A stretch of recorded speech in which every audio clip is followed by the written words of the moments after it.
Hello students, how are you all. I hope सभी अच्छे होंगे। तो आज मैं क्लास नाइन्थ का जेके बोर्ड का हिस्ट्री का chapter first the French revolution के बारे में डिस्कस करूँगी। जो इम्पोर्टेंट चीज़ें हैं उसी के बारे में बताऊँगी मैं, ठीक है, ताकि बच्चों को इन शॉर्ट पता चल जाए कि उनको क्या चीज़ें पढ़नी है क्या नहीं पढ़नी है।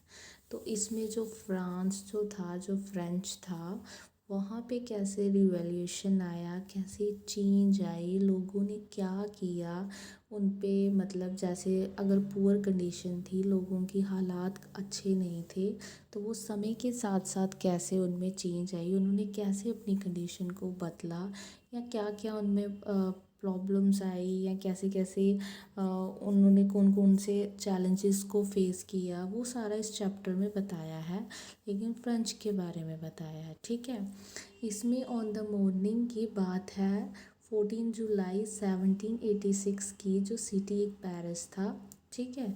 तो वहाँ की बात है, जो किंग जो था उसने कमांड किया कि वो मूव हो जाए कहाँ, बाकी देशों में, to fire upon the citizen. Some 7,000 women's towns decided to form a military. अब इसमें क्या था कि जो गवर्नमेंट होती थी वो अपने फ़ायदे के लिए कुछ भी करवाती थी, या मतलब अपने उसके लिए आर्मीज़ को यूज़ करना, उनकी फ़ाइट करवाना, जैसे first world war, second world war. तो कहीं ना कहीं क्या थी, लोगों का डिस्ट्रॉय हो रहा था, जो पुअर पीपल कहीं ना कहीं उनका स्टैंडर्ड, उनकी लाइफ सारी डिस्ट्रॉय हो रही थी। तो लोग काफ़ी ज़्यादा चीज़ों को फेसिस कर रहे थे।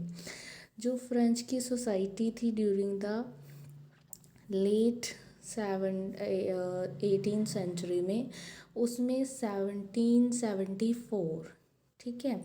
तो ये हम इसमें थोड़ा डिटेल में पढ़ेंगे। इसमें क्या था कि जो फ्रेंच था ल्यूस 16, वो क्या था, एक फैमिली में बॉर्न हुआ था, ठीक है, और उसको क्या मिल गया, क्रॉन मिल गया।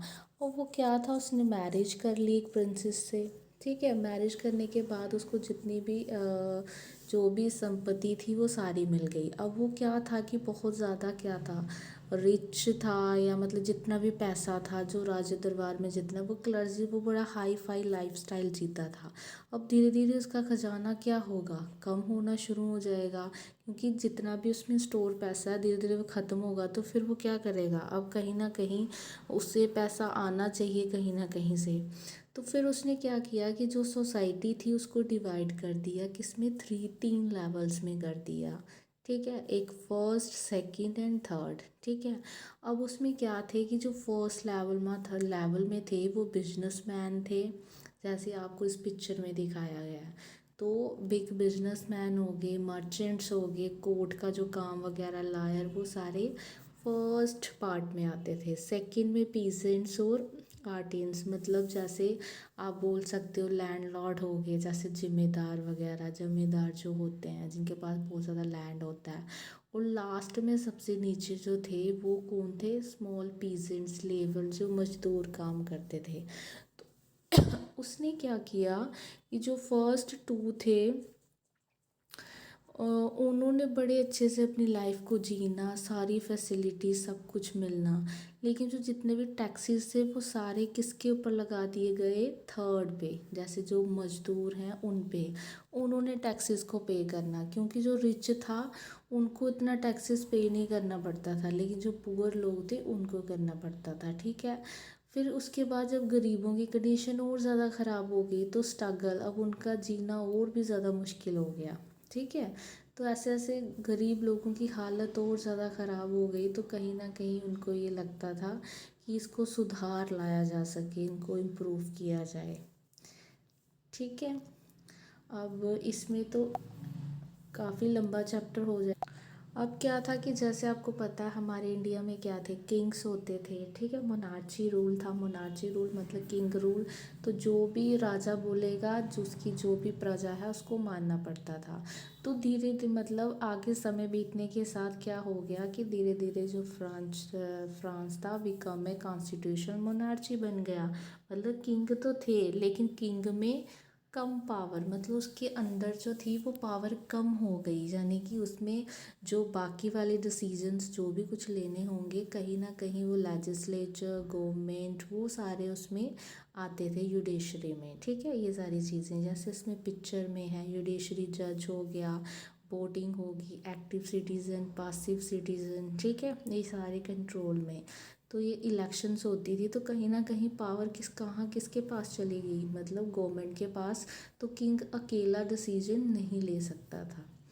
ठीक है, तो ये धीरे धीरे उनमें चेंजेस आना स्टार्ट हो गए। जैसे हमारी इंडियन के लोग क्या थे, उन्होंने लड़ना स्टार्ट किया, फिर देश आज़ाद हुआ, फिर वो फ्री हो गया। अब फ्रांस जो था धीरे धीरे हालात सुधरने लगे और France abolish monarchy and become a republic. तो धीरे धीरे जो किंग रूल था वो बिल्कुल ही ख़त्म हो गया और फ्रांस क्या हो गया, रिपब्लिक हो गया। अब देखो हमारी जो है, बच्चे सोचते होंगे कि फॉरेन कंट्रीज इतनी डेवलप्ड क्यों हैं, वो इतने अच्छे से कैसे रह रहे हैं। तो वो इंडिया से पहले इंडिपेंडेंट हुए थे, मतलब आज़ाद हुए थे, तभी वो जल्दी ज़्यादा सक्सेस है। तो हमारी इंडिया भी डेवलपिंग कंट्री में आती है लेकिन डेवलप नहीं है। तो धीरे धीरे हमारी कंट्री भी डेवलप्ड हो जाएगी। ठीक है, फिर डायरेक्टरी रूल्स फ्रांस ही उसके रूल थे। ठीक है, इसमें कुछ इतना और did women have a revolution, तो क्या वुमेन्स को था। देखो सारी सोसाइटी में जितना भी था, चाहे फॉरेन है चाहे इंडिया में है, तो सब वुमेन्स को कभी भी इक्वल राइट्स नहीं दिया जाता था। समय के साथ साथ ही जो वुमेन का स्टैंडर्ड था वो इंक्रीज़ हुआ है। तो कहीं ना कहीं फ्रांस में भी धीरे धीरे ही वुमेन्स का जो इम्पोर्टेंस है, उनकी जो भी वैल्यू थी धीरे धीरे इंक्रीज़ हुई थी। उसके बाद है the abolition of the slavery. अब स्लेवरी में क्या है कि जैसे जो भी मज़दूर हैं, ये जितने जो हैं, तो कहीं ना कहीं उनको भी क्या किया गया, ख़त्म कर दिया गया। कि जैसे काम करना वो एक अलग चीज़ है, जैसे अफ्रीका के जो लोग थे उनको निग्रोस बोलते थे। ठीक है, इकोनॉमिक वास वाले वो भी फ्रांस में ख़त्म हो गया कॉलोनी में, लेकिन 1848 को हुआ था। ठीक है, ये चीज़ें।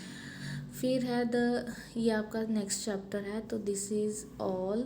ठीक है, जो मैंने इसमें बताया आपको, मे बी इसके क्वेश्चंस हाँ ख़त्म होने वाले हैं। ठीक है, तो ये मैंने आपको डिटेल में थोड़ा बहुत बता दिया। धीरे धीरे एवरी डे उनकी लाइफ में चेंजेस आती गई, धीरे धीरे वो इंडिपेंडेंट हो गए। जैसे आज हमारी इंडिया आज़ाद है, वैसे ही फ्रांस भी की कंडीशन और सब कुछ क्या हो गए, आज़ाद हो गए। ठीक है, अब ये जो नेपोलियन था ये बहुत ही ब्रूटल, बहुत ही क्रूर, मतलब बुरा इंसान था। तो ये क्या था, धीरे धीरे क्या होता, कैप्चर करना स्टार्ट हो गया था कंट्रीज़। तो कहीं ना कहीं कंट्रीज़ डर रही थी कहीं ये हमें कैप्चर ना कर ले तो हमें इनकी, तो इसको भी इन्होंने फेस किया। ठीक है, अब कंक्लूज़न में 1804 नेपोलियन जो था वो था crowned himself emperor of France. 18 मतलब जैसे आज़ाद हो गया उसके बाद वो किसके अंडर चला गया, फ्रांस, नेपोलियन के under. And he set out the conquer neighbouring European countries थी जितनी भी क्रिएटिंग किंगडम, उसने धीरे धीरे अपना राज्य बनाना स्टार्ट कर दिया। नेपोलियन सा his role as the moderniser of Europe. अब क्या था कि जो यूरोप था, जब वो कोई भी किंग होता है, अगर किसी कंट्री का वो किंग बनेगा तो वो अपना सिंबल, अपना कॉइन, अपनी वो चीज़, अपने रूल, अपने रेगुलेशन, वो सब कुछ वहाँ पे इन्वेंट करता है। तो कहीं ना कहीं कुछ तो कुछ डेवलपमेंट होती है। जैसे हमारा JNK क्या है, अब 370 एक्ट था तो डेवलप्ड नहीं था, अब 370 हट गया तो उससे क्या होगा, लॉस तो हुआ हमें राइट्स हमारे चले गए, लेकिन हमारा जो JNK है वो थोड़ा डेवलप्ड हो जाएगा, एक मॉडर्नाइज वे में आ जाएगा। अगर वो नहीं होता तो इसी फिर हम आज भी वैसे ही रहते, गांव एरिया रहता, कोई बाहर का नहीं आता। लेकिन धीरे धीरे क्या हो रहा है, डेवलप हो रहा है। तो किसी भी चीज़ के फ़ायदे और नुकसान दोनों होते हैं। आप ये क्वेश्चंस हैं, आपको इसमें जो क्वेश्चन है फर्स्ट इम्पॉर्टेंट है। ठीक है, फर्स्ट क्वेश्चन अच्छे से करना है, थर्ड क्वेश्चन कर लो अच्छे से, और सिक्स्थ क्वेश्चन अच्छे से कर लो, फिफ्थ। ठीक है, दीज आर द क्वेश्चंस हैं जो इम्पोर्टेंट हैं। अब राजा राम मोहन रॉय थे, वो वन ऑफ क्या थे, इंस्पायर्ड हुए आइडिया से spreading through Europe at that time, उस टाइम पे। तो उन्होंने सोचा हमारे भी इंडिया में चीज़ें आनी चाहिए, तो कहीं ना कहीं वो पढ़े लिखे थे, एजुकेटेड थे, तो उनको पता था चेंजेस लाएंगे तभी आने वाला फ्यूचर अच्छा होगा। तो बाकी वाली कंट्रीज़ को देखे हमारे इंडिया ने भी स्ट्रगल फॉर फ्रीडम स्टार्ट किया। दैट्स ऑल, ये आपका हिस्ट्री का चैप्टर 1 था। आई होप आपको अच्छा लगा होगा। प्लीज़ मेरी वीडियो को जितना हो सकता है उतना शेयर कीजिए। थैंक यू सो मच मेरी वीडियो को देखने के लिए।